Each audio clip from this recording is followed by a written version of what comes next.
Hi everybody, this is Shah and this is the next card.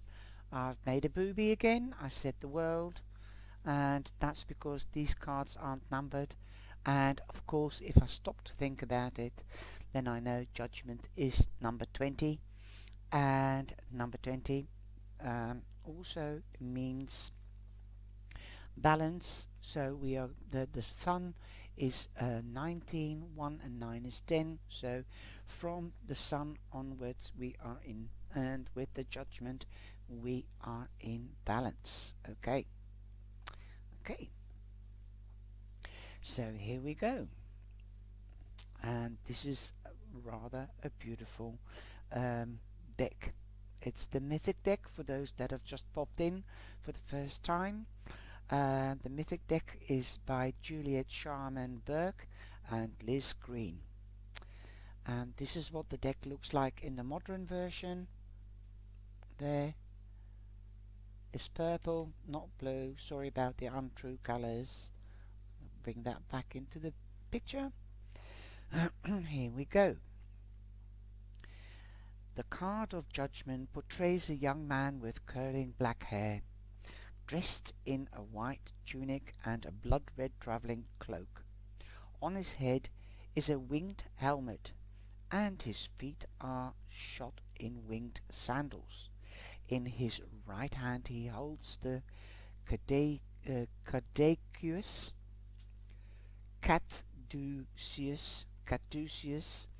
staff, the staff of magic entwined with two snakes. On either side of him, dimly visible, are two columns, one of black and one of white. The stairs on which he stands ascend to a doorway through which can be glimpsed a rich green landscape, over which the sun is just rising before him. Several carved coffins lie, and from these coffins the dead are rising, reaching out to him as they shrug off their burial shrouds. Okay, now I think it's Hercules, I'm not quite sure. Now I can't remember everything, but I think it's the warrior Hermes. Okay, now I'm going to explain a little bit more in the card. You've got the white and the dark again reflecting in this card. These are the pillars. You can see them also with the Justice card and with the High Priestess. Sometimes with a Hierophant, because this is the gateway between heaven and the underworld, or earth and the underworld. Also, some people might think this is the stairways to heaven, going from the underworld into the light, leaving the dark, going into the light. And this is Judgment.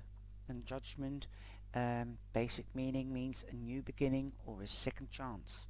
In other decks it is Gabriel, and Gabriel has a trumpet that blows life into the rising dead, giving them a second chance. So you can see the comparison with a Riot Race deck, where there is Gabriel, and here you've got Hermes. Okay. You've got the black and white pillars once again reflect the ambivalence of the unconscious and with the subconscious, destructive and creative potentials.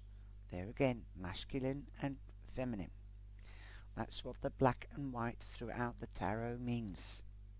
The dead are mummified because the experiences of past remain unremembered and unchanged in the unconscious until their meaning suddenly becomes clear, and then you've got the conscious.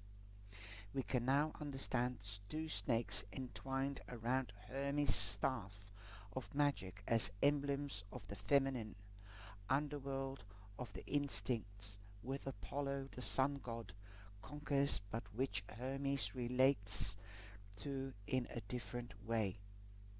using it to serve his greater purpose in the design of the journey of life. Remember, we had the Fool, he's starting his journey, he's being born, and each card takes you through a step of life's path.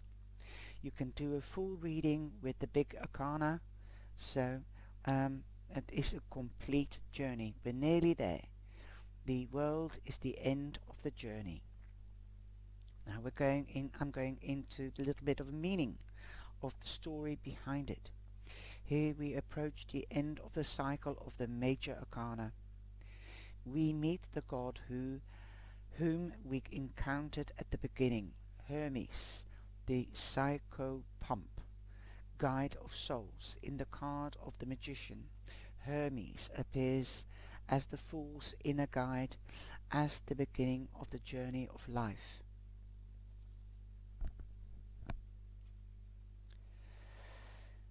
A trickster, a protector of lost travellers, and a magus who can point the way through the uncanny intuitions which in the myth the god was said to dispense. Now he is revealed as a powerful underworld deity, emissary of Hades, who summons the dying gently and eloquently by laying his golden staff upon their eyes. But Hermes could also summon the souls of the dead back to life, as well as ushering them into Hades' realm. In myth, when Tantalus, the king of Lydia, cut his own son in pieces and served them as a feast for the gods, Hermes reassembled the pieces and restored the young man to life. As herald of heavenly gods, Hermes also freed heroes such as Theseus, who had entered Hades' realm illicitly and then got stuck there. He also guided Orpheus into the Dark Kingdom to seek his lost wife Eurydice, and guided him out again when he had lost her for a second time. Thus Hermes of the card of Judgment is not only Hermes the god, but Hermes the summoner, who leads the souls out of the dead to their accounting and prepares them for renewal of life. On an inner level, Hermes, the psychopump, is an image of a process which occurs at certain critical moments in life, a summing up when the experience of the past are gathered together and seen as part of the intelligent pattern of the conscious of those experiences, such as understood and accepted. I'm not going to go further into it again, because the story does go on quite a while, because it's a big arcana card. And here we have my meaning, my interpretation, what I've gathered from internet and my books, and my own feeling, intuition and knowledge. The Judgment card appears on your path to remind you to renew, release and live in joy. The angels have come to help you by reminding you that it is time to believe in the power of your true self, that the time for doubt has passed, as you've gained so much knowledge during your journey, from the Fool to Hermes, that now is the time for living and not in guilt or shame,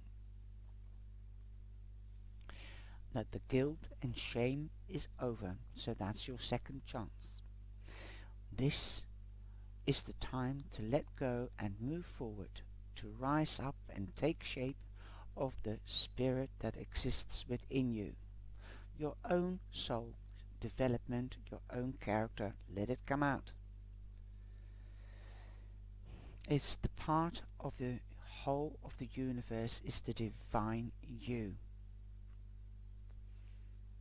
You have been given a second chance. Remember that.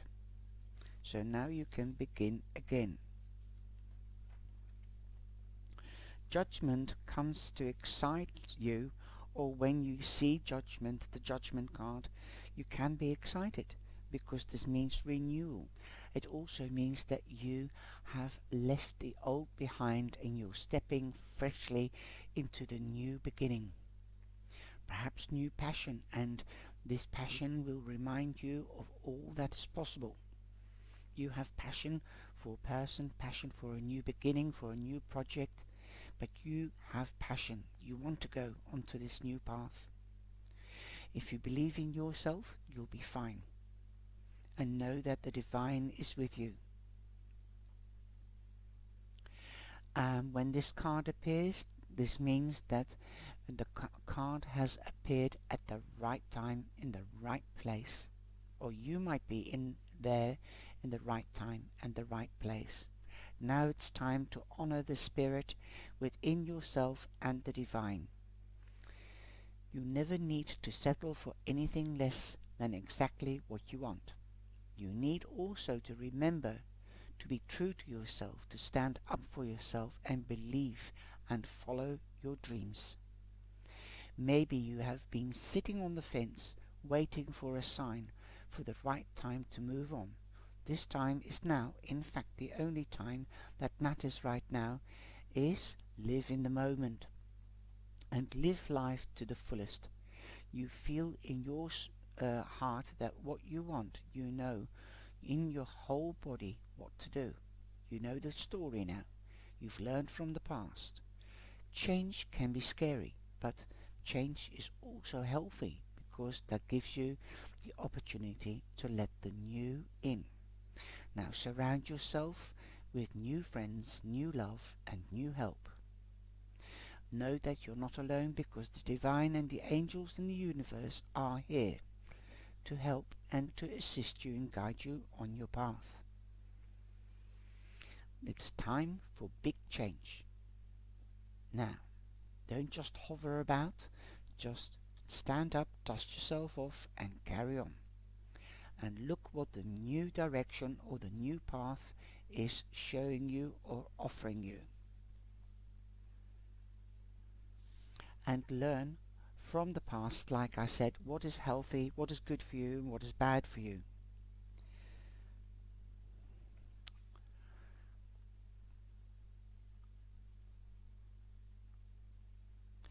Know also that moving to this new path will probably bring to surface things from the past, things that you have not yet dealt with, because it's a second chance, so you might be confronted with old things, so you have to work through in order to climb up again, up the ladder. This could be in a job. You might have to redo something or do something again and see how you do it now. If you work to the deadline, if you work to precision, and then the boss or the employer will see you, and most probably this could also mean a promotion. Okay, another aspect of judgment is to remind you not to judge others and don't allow what judgments others make about you, and don't let it affect your inner peace and or distract you from your path. It is not always easy to withhold judgment or ignore others' judgment of you, especially since you are the reason that everything and everyone is in your life. So how do you move through judgment? The answer is love. When you are able to step back and let go of your ego, to really let go of fear that someone might not like you or agree with you, then you are able to release their judgment. You are able to be free and know that everything is exactly perfect for you. In other words, if you are in a situation, This could also be judicial, of course, like a divorce. People have opinions about you, and don't listen to their opinions. That is what it means. So long you've done all you can, and according to the rules, that you've treated others the way you would like to be treated, something like that, with respect, patience, and love, then you don't. It is difficult, I know, but don't take any notice. But if you've come to the place within love or positivity, it might not be love, because you can't love somebody that has done you wrong or gossiped about you. But if you've reached a point that you're not hurt anymore, you don't feel hurt, you don't feel less, then you have reached the stage of judgment. You love yourself, and you know that. You know the truth. What anybody else thinks does not matter at this stage. You have nearly come full circle. You have grown immensely. This is what this card means. It's a powerful card. So that is your new beginning. You're going to carry on your own after a divorce. That is your new path. Do you see the connection? I'm trying to explain it as bestly as I can. Okay. The Judgment card also reminds you to take time and meditate, to take care of yourself and evaluate, so that you know what step you are going to take next on your new path. And to look deep within and listen to your heart and your subconscious, your higher self. That's the voice of intuition. That is your alarm system. Trust it. Love it, nurture it, and you'll nurture yourself. And then guidance will be given to you when it is needed, so you won't lead astray. I think that is a beautiful way, this card, to explain this card. So yes, I also see the pain with the dead people rising. Obviously something has come to an end. The pain of it, the darkness, that's the dark side. But the beautiful side is there's so much more, but you have to be open to see it. Wow, I love that, and I hope you did too. Let me know what your reactions are and what you think of this card. How would you interpret it? So, we're nearly there. Just one more card and we've finished the big arcana. Before I go, I'm going to show you the other two cards like I usually do, of the big of this card by other artists. Just let me downsize the picture, and here we've got this one again, the mountains. You can see the wind coming out of her mouth. Then on her back she's got the life path tattoo, and she's offering her hands holding up, ready to receive the new, and she's looking back and saying goodbye. And if you take this as Gabriel or Hermes, then they're blowing new life into the rising dead, but you don't really see the rising dead here. Could be the people on top of the summit. The summit is an end point, so again, an ending, new beginning. And I love the card of the dream keepers. You've got the angel, green, when green wings, greenest, wholesome, organic, going up to the next, and she's walking in mid-air. You're on cloud 9. She's also got veins or roots, twigs, again growing. She's taking them with her, and death, she's leaving death behind. I love the picture. I hope you do too. Take care you can see all the cards in the playlist. This is the tarot of the she or the Sai, and this is the Mythic Tarot, and this is the Dream Keepers. You can see all the pictures, all the cards from these decks. Take care, stay safe, and be blessed. Please like and share.